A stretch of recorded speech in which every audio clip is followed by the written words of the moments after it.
You know, it's almost like your birthday with a package from China, so let's go.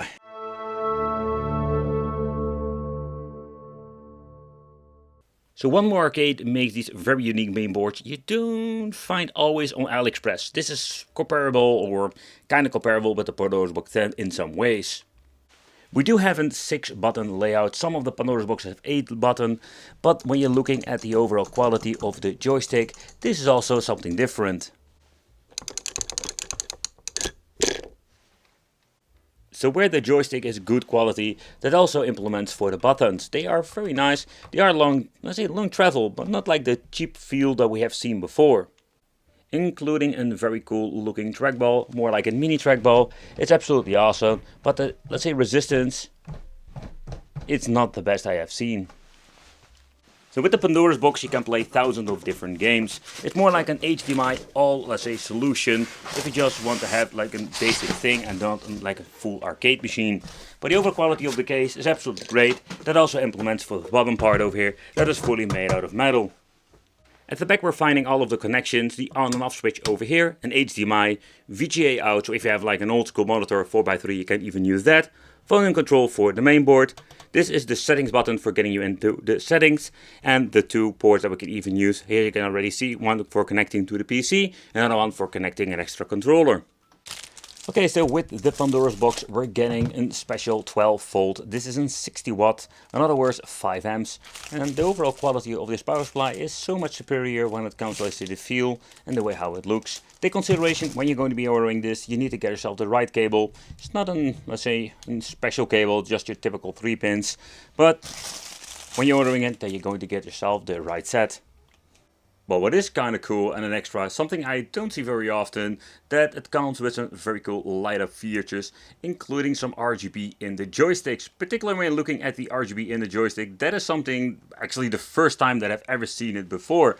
I think a very long time ago I had like one with an LED, only a single color, but not this. There's no way of changing it out so far I know, but later on we're going to be doing a teardown. So when you're going to be connecting this to a monitor, at front of this, in this video, it's going to be a 24-inch. And you can get yourself a bigger display, let's say maybe 26-inch. That would be like a very nice fit. And you do have like a little bit of an arcade feeling going on over here. Okay, what is kind of cool is that this thing comes with a built-in speaker. That is very convenient because a lot of monitors nowadays don't have a speaker at all, or they are like very low quality and they don't sound great. But with the Pandora's boxes, it comes with a built-in, let's say, speaker, so it's very convenient. So you can plug in every kind of monitor or TV that you want to. But when you're looking at the main menu, it is similar to the Pandora Key 7, having a 3-dimensional and 2-dimensional list. But it makes no sense whatsoever, because the 3-dimensional games also have 2-dimensional games. What they're trying to say actually is that we're having, like, say, the modern games and the retro games. So the 3D, you think about, I think it was PlayStation 1 and 64, Sega Dreamcast and PlayStation Portable. That we will find in the first list. Pressing start will give you the option to search in category. Here you can just see the PlayStation Famicom and all the different systems that is compatible with this main board. Over here, what is convenient, you have the trackball over here. When you're pressing this, it will give you all of the games that will have a trackball support. The same goes for the light gun later on. This model doesn't support it, but the later models will. 4-player, when you're going to be configuring it with 2 extra controllers. We're having racing, sport, action, puzzle and shooting. So we can also search for the games. One of the things very positive, that the menu works very fast. It searches very fast. Oh, accidentally putting in the wrong name. But here we go. Let's say we're going to be searching for Sonic, getting into the Sonic list, and in here we're finding all of the Sonic games. So that's actually how it works when you want to play the Sonic games. You can just go through the menu over here at the left, and here we will find all of the different games. So far I can see there is no like indication what kind of platform you're actually using, so that's absolutely a big bummer. Okay, so the trackball looks absolutely amazing with this beautiful LED that is fading in and fading out. So I'm curious how this will play. Another thing is what they messed up is like the ring is not perfectly fitted and you do have an edge over here. And I can tell you this is quite sharp. Not to the point you will hurt your fingers, but if you're going to be messing around with the trackball, it's highly possible you're going to be like slicing your finger through here. So it's not the best configuration, and also it has way too much, let's say, resistance. A ball need to be rolling like a ball do. But how about the settings menu? Already mentioned before, there is this tiny button at the back, and here we're finding all of the system settings.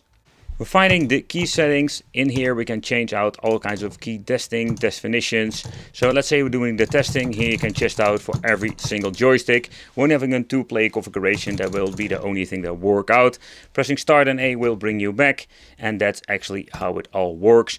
Yeah, so when you're looking at the way how this works, there's a lot of, let's say, configuration possible, but we don't have aspect ratio. I'm hoping in the future they will implement this too.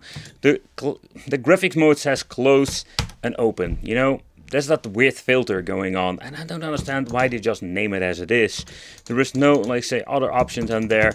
Game settings, over here I can even like edit the game list, so if you want to remove games from the list or hide them, you can just actually do it over here. So when I just press the wrong button, you can see I'm hiding all of them. Pressing C will showcase them all. That's actually how it works.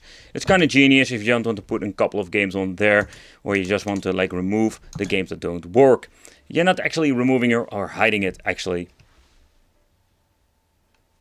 Alright, so let's check out the LE Master game. Putting in a coin over here, pressing the button and pressing start by pressing player number 1. You need to put in your details. You can just see that it does work with the joystick, but not like it's supposed to be. So in here we can just mess around. So let's check out if we can put in the name. How does it actually work? Okay, so up and down works, left and right does work, but it works kind of clunky. So let's put in a date and all the shenanigans and just see what happens. Alright, there we go. The navigation arrow over there seems to be working fine. I'm guessing that I need to set the character to a certain position.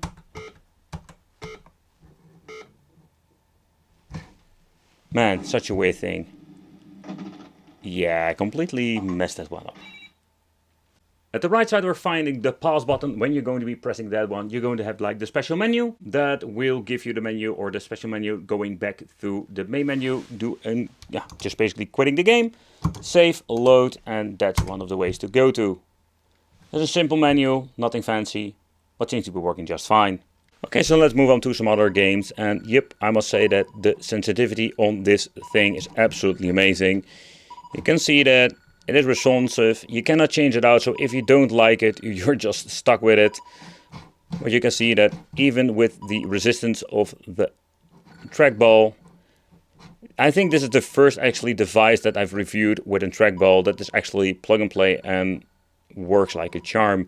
We're always like fighting with these things, that the sensitivity is not right, but this is absolutely great. You can just see that if you want to do it quickly, also that is responsive. So I can just enjoy the game how it should be. So that's absolutely a big, very positive thing about the joystick itself. Come on, here we go, here we go. Yeah, oh yeah. Another thing I just wanted to check out, this is a light gun game. So what you're actually going to be doing is using the trackball as the way you want to play it. Okay, that is the most weirdest sound I've ever heard of. What the heck? You do have 2 crosshairs, so that's kind of messed up. So when it comes to that, it's a little bit of a downside. Oh, there we go. They've been joined together. It's very sensitive, so you don't need to scroll very fast to this. It's kind of funny, to be honest. It's something different than having a light gun. Would be cool to check it out. Oh, how can I reload? How can I reload? Oh, there we go.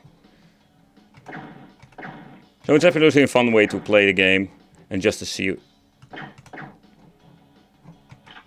But you need to use the side of the screen to actually reload, so that's kind of annoying.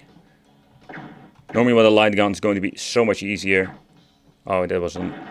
Oh, we got a different gun now. Okay, but it's absolutely a fun way to play. But you can only play it with 1 player, of course, by also having 1 trackball in the machine itself. Another perfect test is going to be this Marble Madness.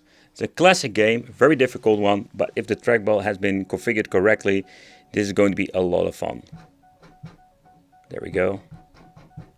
This is just the practice stage. I do miss the feedback in a little bit of this. And I mean, not like a vibration feedback, but the way how it normally like rolls in the housing. because of the resistance. It's not the perfect game to play, but it is quite easy. So when it comes to Marble Madness, yeah, it seems to be playable. I've been playing that like very expensive, let's say, different trackballs, because you do have the sensitivity and also the size and the resistance. You don't need to scroll very hard to actually get something going on.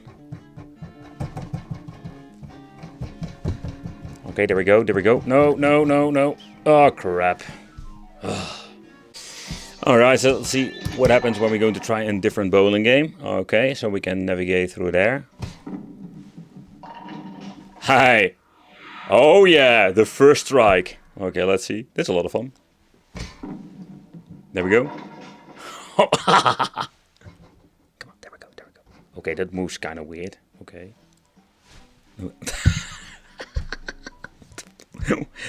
I'm afraid I'm cutting my fingers on this thing. Oh, there we go. Oh yeah. Okay, so that seems to be working just fine. And I can tell you, it's a lot of fun. Come on, there we go, there we go, there we go, there we go. Ba, ba, ba, ba. Ba, ba. Okay, there's one that's completely wrong. Yep.